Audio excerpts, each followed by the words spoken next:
ಒಪ್ಪಂದದ ಮದುವೆ. ಇಡೀ ಆಕಾಶದ ತುಂಬೆಲ್ಲ ಕಪ್ಪಿಟ್ಟುಕೊಂಡಿತ್ತು. ಮಳೆ ಹಬ್ಬರದಿಂದ ಸುರಿಯುತ್ತಿದ್ದರೆ ಇತ್ತ ಬೃಹತ್ ಶಿವ ದೇವಾಲಯದ ಮೆಟ್ಟಿಲುಗಳ ಮೇಲೆ ನಿಂತಿದ್ದ ವೇದಾಳ ಕಣ್ಣುಗಳಿಂದಲೂ ಅಷ್ಟೇ ವೇಗವಾಗಿ ಕಣ್ಣೀರು ಹರಿಯುತ್ತಿತ್ತು. ಕೈಯಲ್ಲಿದ್ದ ಮದುವೆಯ ಕಂಕಣ ನಿಧಾನವಾಗಿ ನೆನೆಯುತ್ತಿತ್ತು. ಇನ್ನೇನು ಕೆಲವೇ ಗಂಟೆಗಳ ಹಿಂದೆ ಅವಳು ನವವಧುವಾಗಿ ಮಂಟಪದಲ್ಲಿ ಕೂರಬೇಕಿತ್ತು. ಆದರೆ ಅವಳನ್ನು ಪ್ರಾಣಕ್ಕಿಂತ ಹೆಚ್ಚಾಗಿ ಪ್ರೀತಿಸುತ್ತೇನೆ ಎಂದು ನಂಬಿಸಿದ್ದ ಆಕಾಶ್ ಮದುವೆಗೆ ಮುನ್ನವೇ ಮತ್ತೊಬ್ಬ ಹುಡುಗಿಯ ಜೊತೆ ಓಡಿ ಹೋಗಿದ್ದ. ಸಾವಿರಾರು ನೆಂಟರಿಷ್ಟರ ಮುಂದೆ ನಿಂತಿದ್ದ ತಂದೆ ರಾಮಕೃಷ್ಣ ಅವರ ತಲೆ ಅವಮಾನದಿಂದ ತಗ್ಗಿಸಿತ್ತು. ತಾಯಿ ಜಲಜ ರಂಪ ಮಾಡುತ್ತಾ ಅಳುತ್ತಿದ್ದರು. ಇಡೀ ಸಮಾಜದ ನಿಂದನೆಯ ಮಾತುಗಳು ವೇದಾಳ ಕಿವಿಯಲ್ಲಿ ಸೀಸದಂತೆ ಕರಗಿ ಇಳಿಯುತ್ತಿದ್ದವು. ಇನ್ನು ಬದುಕೆ ಮುಗಿದು ಹೋಯಿತು ಅನ್ನುವ ಕ್ಷಣವದು. ಅಷ್ಟರಲ್ಲಿ ದೇವಾಲಯದ ಗರ್ಭಗುಡಿಯಿಂದ ಭಾರವಾದ ಹೆಜ್ಜೆಗಳನ್ನಿಡುತ್ತಾ ಒಬ್ಬ ಯುವಕ ಹೊರಬಂದ. ಎತ್ತರದ ಮೈಕಟ್ಟು, ಕಣ್ಣುಗಳಲ್ಲಿ ಧಗಧಗಿಸುವ ಕೋಪ, ಮುಖದಲ್ಲಿ ಒಂದು ರೀತಿ ಕಲ್ಲಿನಂಥ ಗಾಂಭೀರ್ಯತೆ. ಅವನೇ ಆರ್ಯನ್. ನಗರದ ಅಗ್ರಗಣ್ಯ ಉದ್ಯಮಿ. ಪ್ರೀತಿ, ಮದುವೆ, ಸಂಬಂಧಗಳೆಂದರೆ ಕೇವಲ ವ್ಯವಹಾರ ಎಂದು ನಂಬಿದ್ದ ಕಠೋರ ವ್ಯಕ್ತಿಯವನು. ವಿಪರ್ಯಾಸವೆಂದರೆ ಅದೇ ಕಲ್ಯಾಣ ಮಂಟಪದಲ್ಲಿ ಇಂದು ಅವನ ನಿಶ್ಚಿತಾರ್ಥವೂ ನಡೆಯಬೇಕಿತ್ತು. ಆದರೆ ಅವನ ಭಾವಿ ಪತ್ನಿ ಕೇವಲ ಹಣಕ್ಕಾಗಿ ಮತ್ತೊಬ್ಬ ಶ್ರೀಮಂತನ ಜೊತೆ ಕೈ ಹಿಡಿದು ಪರಾರಿಯಾಗಿದ್ದಳು. ಈಗ ಇಬ್ಬರ ಬದುಕು ಒಂದೇ ದಿನ, ಒಂದೇ ಕ್ಷಣದಲ್ಲಿ ನುಚ್ಚು ನೂರಾಗಿತ್ತು. ದಾರಿ ಕಾಣದೆ ಹೃದಯ ಹೊಡೆದು ಮೆಟ್ಟಿಲ ಮೇಲೆ ಕುಸಿದ ವೇದಾಳನ ನೋಡಿ ಅವಳ ತಂದೆ ರಾಮಕೃಷ್ಣ ಅವರಿಗೆ ಎದೆ ನೋವು ಕಾಣಿಸಿಕೊಂಡಿತು. ಅವರು ವೇದಾ ಎನ್ನುತ್ತಾ ಎದೆ ಹಿಡಿದು ಹಾಗೆ ಅಲ್ಲೇ ಇದ್ದಂಥ ಜಗಲೆ ಮೇಲೆ ಕುಸಿದು ಬಿದ್ದರು. ಅದನ್ನು ಕಂಡು ಅಪ್ಪ ಎಂದ ವೇದಾಳ ಆಕ್ರಂದನ ಮುಗಿಲು ಮುಟ್ಟಿತ್ತು. ಅದೇ ದೇವಸ್ಥಾನದಲ್ಲಿದ್ದಂಥ ಒಬ್ಬ ವೈದ್ಯರು ಓಡಿ ಬಂದು ನಾಡಿ ಮಿಡಿತ ತಪಾಸಣೆ ಮಾಡಿದರು. ಇವರಿಗೆ ತೀವ್ರವಾದ ಕಾರ್ಡಿಯಾಕ್ ಶಾಕ್ ಆಗಿದೆ. ಈ ವಯಸ್ಸಿನಲ್ಲಿ ಈ ಅವಮಾನ ತೆಗೆದುಕೊಳ್ಳುವ ಶಕ್ತಿ ಅವರಿಗಿಲ್ಲ. ಈಗಲೇ ಏನಾದರೂ ಒಂದು ಒಳ್ಳೆಯ ಸುದ್ದಿ ಕೊಟ್ಟು ಅವರ ಮನಸ್ಸನ್ನು ಶಾಂತಗೊಳಿಸದಿದ್ದರೆ ಅವರ ಜೀವಕ್ಕೆ ಗಂಡಾಂತರ ಇದೆ ಎಂದರು ಆತಂಕದಿಂದ. ತಕ್ಷಣ ರಾಮಕೃಷ್ಣ ಅವರು ಏದುಸಿರು ಬಿಡುತ್ತಾ ತಮ್ಮ ಮಗಳ ಕೈ ಹಿಡಿದು ಕಣ್ಣೀರು ಹಾಕುತ್ತಾ ಸಣ್ಣ ಧ್ವನಿಯಲ್ಲೇ ಸನ್ನೆ ಮಾಡಿದರು. ವೇದಾ, ಅಪ್ಪ ಏನು ಎನ್ನುವಂತೆ ಅವರ ಬಳಿ ಬಾಗಿದಳು. ರಾಮಕೃಷ್ಣ ಅವರು, ವೇದಾ, ನಿನ್ನ ಮದುವೆ ಮಹೋತ್ಸವನ ಕಣ್ಣಾರೆ ನೋಡದೆ ನಾನು ಕಣ್ಣು ಮುಚ್ಚಲ್ಲ ಕಣಮ್ಮ. ನನ್ನನ್ನು ಹೀಗೆ ಒಂಟಿಯಾಗಿ ಕಳುಹಿಸಬೇಡ ಎಂದು ಕಣ್ತುಂಬಿಕೊಂಡರು. ವೇದ ಅಸಹಾಯಕತೆಯಿಂದ ದಿಕ್ಕು ಕಾಣದೆ ನಿಂತಿದ್ದಾಗ ಅಲ್ಲಿಗೆ ಆರ್ಯನ್ ನಡೆದು ಬಂದ. ಅವರಿಬ್ಬರ ದುಸ್ಥಿತಿ ಅವನ ಕಣ್ಣ ಮುಂದೆ ಇತ್ತು. ಅವನು ಗಂಭೀರ ಧ್ವನಿಯಲ್ಲಿ ಹೇಳಿದ, 1 ನಿಮಿಷ ಎಂದು. ಈಗ ಸುತ್ತಲಿದ್ದವರೆಲ್ಲ ಆಶ್ಚರ್ಯದಿಂದ ಅವನ ಕಡೆ ನೋಡಿದರು. ಆರ್ಯನ್ ನೇರವಾಗಿ ರಾಮಕೃಷ್ಣ ಅವರ ಮುಂದೆ ನಿಂತು, ನಿಮಗೆ ಒಪ್ಪಿಗೆ ಇದ್ದರೆ ನಾನು ನಿಮ್ಮ ಮಗಳ ಕೈ ಹಿಡಿಯಲು ಸಿದ್ಧನಿದ್ದೇನೆ ಎಂದ. ಆ ಮಾತು ಕೇಳಿದ ವೇದಾಳ ಕಣ್ಣುಗಳು ಆಘಾತದಿಂದ ದೊಡ್ಡದಾದವು. ಏನು ಎಂದಳು ಆರ್ಯನ್ ಮುಖ ನೋಡುತ್ತಾ. ಆರ್ಯನ್ ಅವಳ ಕಣ್ಣುಗಳನ್ನು ನೇರವಾಗಿ ದಿಟ್ಟಿಸಿ ನೋಡುತ್ತಾ 1 ನಿಮಿಷ ಎಂದು ಕರೆದ. ವೇದ ಎದ್ದು ನಿಂತಳು. ಆರ್ಯನ್ ಸಣ್ಣನೆ ಧ್ವನಿಯಲ್ಲಿ ಮೆಲ್ಲಗೆ, ಇದು ಪ್ರೀತಿಯಲ್ಲ ವೇದ, ಕೇವಲ ಒಂದು ಒಪ್ಪಂದ. ಸದ್ಯಕ್ಕೆ ನಿನ್ನ ತಂದೆಯ ಜೀವ ಉಳಿಸಬೇಕು ಅಷ್ಟೆ ಎಂದು ಪಿಸುಗುಟ್ಟ. ವೇದಾಗೆ ಅದು ತನ್ನ ಸ್ವಾಭಿಮಾನಕ್ಕೆ ಆದ ಅವಮಾನ ಅನಿಸಿದರೂ ತನ್ನ ಕಣ್ಣೀರು, ಸಾವು ಬದುಕಿನ ನಡುವೆ ಹೋರಾಡುತ್ತಿದ್ದ ತಂದೆ ಮುಖ ನೋಡಿ ಬೇರೆ ದಾರಿ ಇಲ್ಲದೆ ಸರಿ ಎನ್ನುವಂತೆ ತಲೆ ಆಡಿಸಿದಳು. ಕೆಲವೇ ನಿಮಿಷಗಳಲ್ಲಿ ಆ ಮಳೆಯ ಸದ್ದಿನ ನಡುವೆ ದೇವಾಲಯದ ಗಂಟೆಗಳು ಜೋರಾಗಿ ಮೊಳಗಿದವು. ಮಂತ್ರ ಘೋಷಗಳಿಲ್ಲದಿದ್ದರೂ ಗಂಭೀರ ವಾತಾವರಣದಲ್ಲಿ ಆರ್ಯನ್ ವೇದಾಳ ಕುತ್ತಿಗೆಗೆ ಮಂಗಳಸೂತ್ರ ಕಟ್ಟಿದ. ಕೆಂಪು ಸಿಂಧೂರವನ್ನು ಅವಳ ನೆತ್ತಿಗೆ ಇಟ್ಟಾಗ ವೇದ ಒಮ್ಮೆ ಕಣ್ಣು ಮುಚ್ಚಿಕೊಂಡ್ಳು. ಆ ದೃಶ್ಯ ಯಾವುದೋ ಸಿನಿಮಾ ದೃಶ್ಯದಂತಿತ್ತು. ಆದರೆ ಇಬ್ಬರ ಹೃದಯದಲ್ಲೂ ಪ್ರೀತಿ ಇರಲಿಲ್ಲ. ಬದಲಾಗಿ ನೋವು, ಕೋಪ ಮತ್ತು ನಂಬಿಕೆ ದ್ರೋಹದ ಕಿಚ್ಚು ಮಾತ್ರ ಇತ್ತು. ಮದುವೆಯ ನಂತರ ಆರ್ಯನ್ ತನ್ನ ವಿಶಾಲವಾದ ಬಂಗಲೆಗೆ ವೇದಾಳನ್ನು ಕರೆದುಕೊಂಡು ಬಂದ. ಮೊದಲ ರಾತ್ರಿಯ ಕೊಠಡಿಯಲ್ಲಿ ನಿಶಬ್ದ ಆವರಿಸಿತ್ತು. ಆರ್ಯನ್ ಕೈಯಲ್ಲೊಂದು ಗ್ಲಾಸ್ ಹಿಡಿದು ಕಿಟಕಿಯ ಬಳಿ ಬಂದು ನಿಂತು ಸುರಿಯುತ್ತಿದ್ದ ಮಳೆಯನ್ನು ನೋಡುತ್ತಾ ನಿಂತಿದ್ದ. ಇತ್ತ ವೇದ ಕೂಡ ಹಳೆಯ ನೆನಪುಗಳ ಭಾರವತ್ತು ಹಾಸಿಗೆಯ ಒಂದು ಮೂಲೆಯಲ್ಲಿ ಮುದುರಿ ಕೂತಿದ್ದಳು.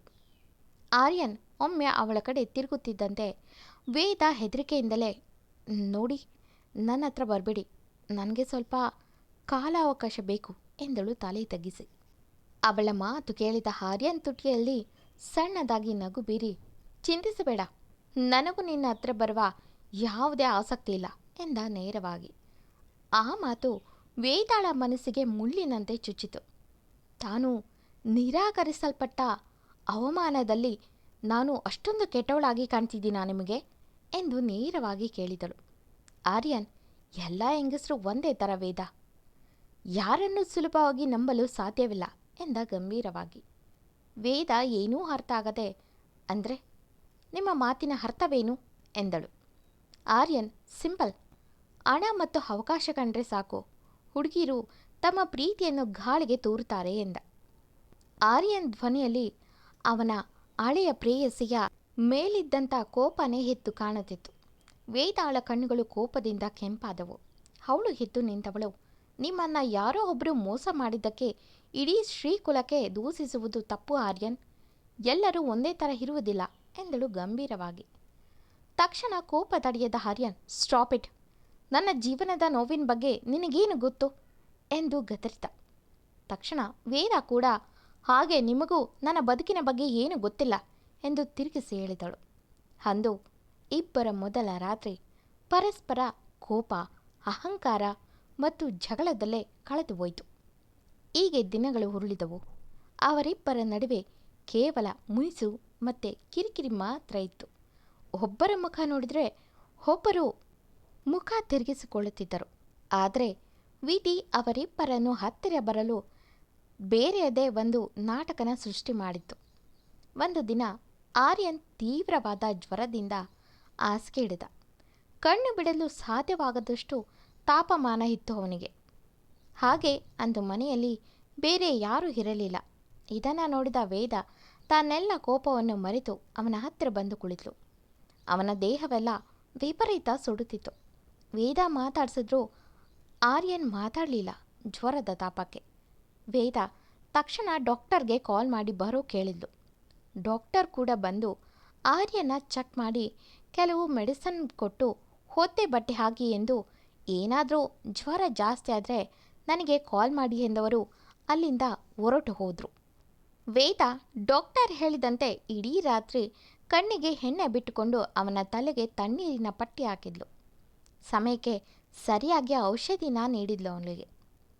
ಬೆಳಗಿನ ಜಾವ ಆರ್ಯನ್ ನಿಧಾನವಾಗಿ ಕಣ್ಬಿಟ್ಟಾಗ ಅವನ ಜ್ವರ ಬಿಟ್ಟಿತ್ತು. ಅವನು ಒಮ್ಮೆ ಸುತ್ತ ನೋಡ್ದ. ಅವನ ಪಕ್ಕದಲ್ಲೇ ಕುರ್ಚಿಯ ಮೇಲೆ ವೇದ ಹಾಗೆ ಹೊರಗಿ ಸುಸ್ತಾಗಿ ನಿದ್ದೆ ಮಾಡುತ್ತಿದ್ದಳು. ಅವಳ ಮುಖದಲ್ಲಿದ್ದಂಥ ಕಾಳಜಿ ಮತ್ತು ಶ್ರದ್ಧೆಯನ್ನು ನೋಡಿ ಆರ್ಯನ್ ಹೃದಯದಲ್ಲಿ ಮೊದಲ ಬಾರಿಗೆ ಏನೋ ಒಂದು ಹೊಸ ಭಾವನೆ ಮೂಡಿತು. ಕಲ್ಲಿನಂತಿದ್ದ ಅವನ ಮನಸ್ಸು ನಿಧಾನವಾಗಿ ಕರಗಲು ಶುರುವಾಗಿತ್ತು.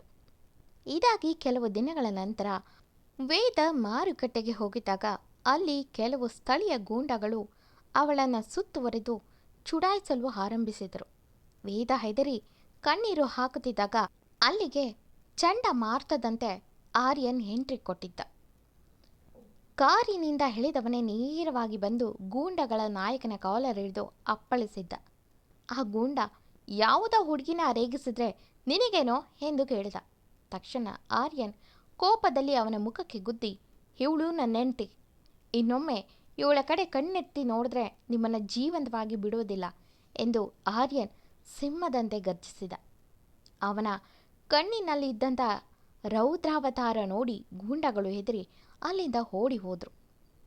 ವೇದ ಭಯದಲ್ಲೇ ಆರ್ಯನ್ ಕಡೆ ನೋಡುತ್ತಾ ನಿಂತಳು. ಅವಳ ಬದುಕಿನಲ್ಲಿ ಮೊದಲ ಬಾರಿಗೆ ತನಗಾಗಿ ಹೋರಾಡುವ ತಂದೆಯನ್ನು ಬಿಟ್ಟು ಇನ್ನೊಬ್ಬ ವ್ಯಕ್ತಿಯನ್ನು ನೋಡುತ್ತಿದ್ದಳು. ಅವಳಿಗೆ ಆ ಕ್ಷಣದಲ್ಲಿ ಜಗತ್ತಿನಲ್ಲೇ ಅತ್ಯಂತ ಸುರಕ್ಷಿತ ಭಾವನೆ ಕಾಡಿತು. ನಿಧಾನವಾಗಿ ಇಬ್ಬರ ನಡುವಿನ ಕೋಪ ಕರಗಿ ಕಾಳಜಿ ಮತ್ತು ಸಣ್ಣ ನಗುಗೆ ಜಾಗ ಪಡೆದುಕೊಂಡಿತು. ಆದರೆ ಇಬ್ಬರು ತಮ್ಮ ಅಹಂನಿಂದಾಗಿ ಪ್ರೀತಿಯನ್ನು ಒಪ್ಪಿಕೊಳ್ಳಲು ಸಿದ್ಧರಿರಲಿಲ್ಲ. ಒಂದು ದಿನ ಸಾಯಂಕಾಲ ಆರ್ಯನ್ನ ಹಳೆಯ ನಿಶ್ಚಿತಾರ್ಥದ ಹುಡುಗಿ ಶಾಲಿನಿ ಹಠಾತ್ತಾಗಿ ಬಂಗಲೆಗೆ ಮರಳಿ ಬಂದಳು. ಅವಳು ಆರ್ಯನ್ ಕೈ ಹಿಡಿದು ಕಣ್ಣೀರು ಹಾಕುತ್ತಾ ಬೇಡಿಕೊಂಡಳು. ನಾನು ತಪ್ಪು ಮಾಡಿದೆ ಆರ್ಯನ್. ಹಣದ ಆಸೆಗೆ ಬಿದ್ದು ನಿನ್ನನ್ನು ಕಳೆದುಕೊಂಡೆ. ಆದರೆ ನಾನು ಇಂದಿಗೂ ನಿನ್ನನ್ನೇ ಪ್ರೀತಿಸುತ್ತಿದ್ದೇನೆ. ದಯವಿಟ್ಟು ನನ್ನನ್ನು ಒಪ್ಪಿಕೋ. ನನಗೆ ನಿನ್ನ ಜೊತೆ ಬದುಕಲು ಒಂದು ಚಾನ್ಸ್ ಕೊಡು ಎಂದು ಕೇಳಿಕೊಳ್ಳುತ್ತಿದ್ದಳು. ಅದೇ ಸಮಯದಲ್ಲಿ ತನ್ನ ರೂಮ್ ಮುಂದೆ ನಿಂತು ಇದನ್ನು ನೋಡುತ್ತಿದ್ದಂಥ ವೇದಾಳ ಹೃದಯ ಒಂದು ಕ್ಷಣ ನಿಂತಂತಾಯಿತು. ಆರ್ಯನ್ ಮೌನವಾಗಿ ಶಾಲಿನಿಯನ್ನೇ ನೋಡುತ್ತಿದ್ದ. ವೇದಾಗೆ ತಾನು ಆರ್ಯನನ್ನು ಎಲ್ಲಿ ಕಳೆದುಕೊಳ್ಳುತ್ತೇನೋ ಎಂಬ ಭಾವ ಕಾಡತೊಡಗಿತು. ಅವಳು ಅದನ್ನು ತಡೆಯಲಾಗದೆ ತನ್ನ ಕೋಣೆಗೆ ಓಡಿ ಹೋಗಿ ಬಾಗಿಲು ಮುಚ್ಚಿಕೊಂಡು ಬಿಕ್ಕಿ ಬಿಕ್ಕಿ ಹತ್ತಳು. ಅವಳ ಅಳುವಿಗೆ ಕಾರಣ ಹುಡುಕಿದಾಗ ಗೊತ್ತಾಗಿದ್ದು ನನಗೆ ಅವನ ಮೇಲೆ ಪ್ರೀತಿ ಆಗಿಬಿಟ್ಟಿದೆಯಾ ಎಂದು ಯೋಚಿಸಿದವಳು ತನ್ನಲ್ಲಿ ಇತ್ತೀಚೆಗೆ ಆಗುತ್ತಿರುವ ಬದಲಾವಣೆನ ನೆನೆದು, ಹೌದು, ನಾನು ಅವನನ್ನು ಪ್ರಾಣಕ್ಕಿಂತ ಹೆಚ್ಚಾಗಿ ಪ್ರೀತಿಸುತ್ತಿದ್ದೇನೆ ಎಂದು ಅಳುತ್ತಾ ತನ್ನಷ್ಟಕ್ಕೆ ತಾನೇ ಅವಳ ಮನದಲ್ಲಿ ಇರುವಂಥ ಪ್ರೀತಿನ ಒಪ್ಪಿಕೊಂಡಳು. ಅಷ್ಟರಲ್ಲಿ ಕೋಣೆಯ ಬಾಗಿಲು ತಟ್ಟಿತು. ವೇದ ಬಾಗಿಲು ತೆರೆದಾಗ ಅಲ್ಲಿ ಆರ್ಯನ್ ವೃದ್ಧ ಅಜ್ಜಿ ನಿಂತಿದ್ರು. ವೇದ ತನ್ನ ಕಣ್ಣೀರಿನ ಕಲೆಗಳನ್ನು ಒರೆಸಿಕೊಳ್ಳುವುದನ್ನು ನೋಡಿದಂಥ ಅಜ್ಜಿ ಮೃದುವಾಗಿ ನಕ್ಕು ಒಳಗೆ ಬಂದರು. ವೇದ ಏನೂ ಮಾತಾಡಿಲ್ಲ. ಆ ಅಜ್ಜಿ ಅವಳ ಕಣ್ಣುಗಳನ್ನು ದಿಟ್ಟಿಸಿ ನೋಡಿ, ವೇದ, ಅಳಬೇಡ ಮಗಳೇ. ಆ ಶಾಲಿನಿ ಆರ್ಯನ್ ಹುಗುರಿಗೂ ಸಮ ಇಲ್ಲ. ಹಾಗೆ ನಿನಗೊಂದು ಸತ್ಯ ಹೇಳಬೇಕು ಎಂದವರು, ಅಂದು ದೇವಸ್ಥಾನದಲ್ಲಿ ನಿನ್ನ ತಂದೆಯ ಜೀವ ಉಳಿಸಲು ಮಾತ್ರ ಆರ್ಯನ್ ನಿನ್ನನ್ನು ಮದುವೆ ಆಗಿರಲಿಲ್ಲ ಎಂದರು. ಅಜ್ಜಿ ಮಾತು ಕೇಳಿ ವೇದ ಆಶ್ಚರ್ಯದಿಂದ, ಮತ್ತಿನ್ಯಾಕಜ್ಜಿ ಎಂದು ಕೇಳಿದಳು. ಅಜ್ಜಿ ಸಣ್ಣಗೆ ನಕ್ಕು ಅವಳ ಕೈ ಹಿಡಿದು, ಅವನು ನಿನ್ನನ್ನು ಕಳೆದ 4 ವರ್ಷಗಳಿಂದ, ಅಂದರೆ ನಿಮ್ಮ ಕಾಲೇಜು ದಿನಗಳಿಂದಲೂ ಏಕಪಕ್ಷೀಯವಾಗಿ ಪ್ರೀತಿಸುತ್ತಿದ್ದ ಎಂದರು. ಅವರ ಮಾತು ಕೇಳಿದ ವೇದಾಳ ಕಾಲಡಿ ಭೂಮಿ ಜಾರಿದಂತಾಗಿ, ಏನು ಹೇಳ್ತಿದ್ದೀರಾ ಎಂದಳು ಶಾಕ್ನಲ್ಲಿ. ಯಾಕಂದರೆ ಎಂದು ಇದಕ್ಕೂ ಮೊದಲು ಆರ್ಯನ್ನ ನೋಡಿದ ನೆನಪೇ ಇಲ್ಲ. ಹಾಗೆ ಅವನು ಕೂಡ ನಿನ್ನ ಇದಕ್ಕೂ ಮೊದಲು ನೋಡಿದ್ದೀನಿ ಎಂದು ಎಲ್ಲೂ ಹೇಳಿರಲಿಲ್ಲ. ಹಾಗಾಗಿ ಅವಳಿಗೆ ಶಾಕ್ ಆಯಿತು. ಆರ್ಯನ್ ಅಜ್ಜಿ, ಹೌದು, ನೀನು ಮತ್ತೊಬ್ಬನನ್ನು ಪ್ರೀತಿಸುತ್ತಿದ್ದೆ ಎಂದು ತಿಳಿದು ಅವನು ತನ್ನ ಪ್ರೀತಿಯನ್ನು ಸಮಾಧಿ ಮಾಡಿಕೊಂಡಿದ್ದ.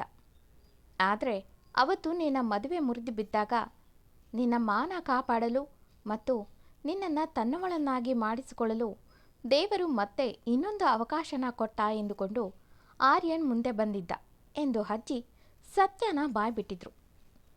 ಅಜ್ಜಿಯ ಮಾತು ಕೇಳಿದ ವೇದಾಗೆ ಇನ್ನೂ ತಡೆಯಲು ಸಾಧ್ಯವಾಗಲಿಲ್ಲ. ಅಂದು ರಾತ್ರಿ ಜೋರಾಗಿ ಮಳೆ ಸುರಿಯುತ್ತಿತ್ತು. ಆರ್ಯನ್ ಬಂಗಲೆಯ ಟೆರೆಸ್ ಮೇಲೆ ನಿಂತು ಮಳೆಯಲ್ಲಿ ನೆನೆಯುತ್ತಾ ಏನನ್ನೋ ಯೋಚಿಸುತ್ತಿದ್ದ.